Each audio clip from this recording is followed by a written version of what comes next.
UEROS, Unité d'évaluation, de réentraînement et d'orientation sociale et professionnelle. L'UEROS est un service privé à but non lucratif géré par l'ADAPT. L'UEROS est un dispositif qui permet aux personnes de construire un projet d'insertion pour leur devenir. Le décret de mars 2009 réaffirme l'UEROS comme un centre ressources qui facilite les passages entre le secteur sanitaire et l'emploi ou la formation, en passant bien sûr par le secteur médico-social.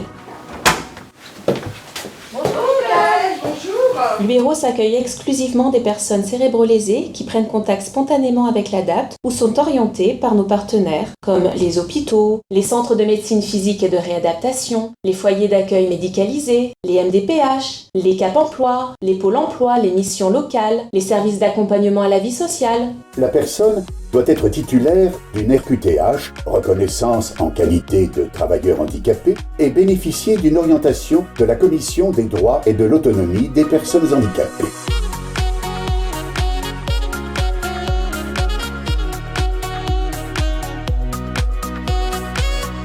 Ça, c'est des affiches qu'on a fait en début de formation. On devait choisir des images qui représentaient les différentes matières qu'on aurait tout au long de la formation. L'objectif, c'est qu'ils puissent se réapproprier les ateliers tels qu'on leur a expliqués, tels qu'on les a décrits. Chaque stagiaire choisit une photo qui pour lui représente bien l'atelier. Ensuite, les photos sont mises en commun et les stagiaires doivent échanger sur les raisons pour lesquelles ils ont choisi telle photo ou telle autre photo. Dans le réentraînement cognitif, on a de la logique, de la mémoire, des maths. Ensuite, on a le domaine du développement personnel. On l'a représenté avec des images des différentes matières qu'on a, le sport, la psychologie. On a un atelier technique, on a des ateliers sensibilisation santé, on a des ateliers cuisine. Et on a aussi un domaine très important qu'on travaille lors de notre formation, c'est l'élaboration de projets.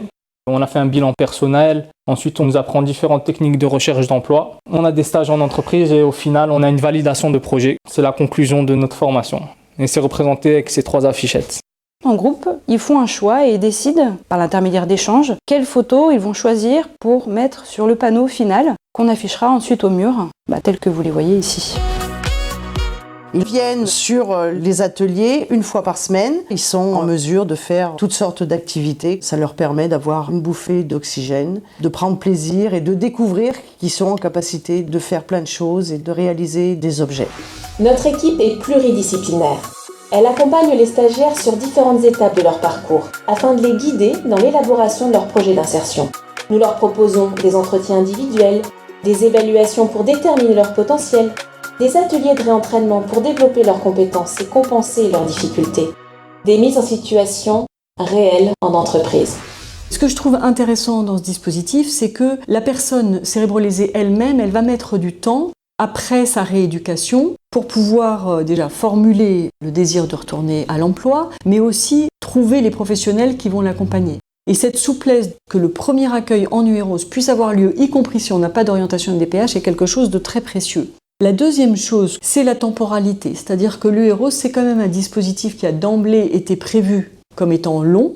Toutes ces évolutions de la personne du fait de son trauma crânien ou de son accident vasculaire cérébral, il va falloir réapprivoiser cette nouvelle identité, ces nouvelles compétences, aussi ces nouvelles difficultés, et c'est très important qu'on ait ce temps-là. Ensuite, dans les choses importantes, il y a le côté ressources de l'UEROS. Sur notre territoire, là, du Rhône, il n'y a pas tant de lieux qui sont ressources pour des adultes avec lésions cérébrales acquises. Je trouve aussi très important que l'UEROS ne soit pas localisé dans un environnement hospitalier. En venant dans un lieu qui est dans la ville, comme celui de l'ADAPT, ils vont vraiment vers une nouvelle étape de leur vie, qui est la question de l'insertion professionnelle. Et c'est pas un retour en arrière vers la période de l'hospitalisation qu'ils ont clairement envie de laisser derrière. Tout ce cheminement fait aussi quand même des étapes de deuil de la vie antérieure, ou peut-être de l'entreprise antérieure, ou peut-être du poste antérieur, mais qui va aller vers un vrai avenir pour la personne, d'une insertion sociale qui ne soit pas un succès d'année, mais une vraie insertion sociale. Voilà, pour toutes ces raisons, je trouve que c'est une chance quand on peut adresser des personnes à l'UEROS. Ça permet vraiment de réimpulser une dynamique de projet dans l'étape où on est le plus à distance du soin, le programme qui dure en lui-même 6 mois, puis le suivi de 2 ans qui est possible après va permettre un vrai cheminement pour savoir qu'est-ce qui est possible, souhaitable pour la personne concernée et qui va lui permettre une nouvelle insertion sociale et ou professionnelle. Si on met en perspective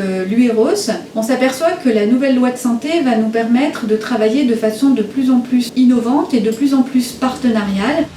Nos équipes sont habituées au travail avec une approche systémique, c'est-à-dire en lien avec l'environnement de la personne, qu'il soit médical, que ce soit sa famille, son entreprise. Et cette mise en perspective nous permet de travailler dans le sens d'une place plus importante de l'expertise de la personne elle-même, du travail en matière d'éducation à la santé pour permettre aux personnes d'être actrices de leur parcours. Et puis, ça va nous permettre aussi, de plus en plus, de sensibiliser la société pour qu'elle soit davantage handi-accueillante, entre guillemets, et que du coup, notre travail soit de plus en plus un travail d'agencement et que la personne qui subit soit une maladie, soit un handicap de type lésion cérébrale, puisse avoir une marche la moins difficile à monter dans les années qui viennent. UEROS. L'UEROS dans 20 ans? Eh bien, on peut facilement imaginer que les relations avec nos partenaires seront renforcées, développées pour être au plus près des besoins des personnes cérébrolésées.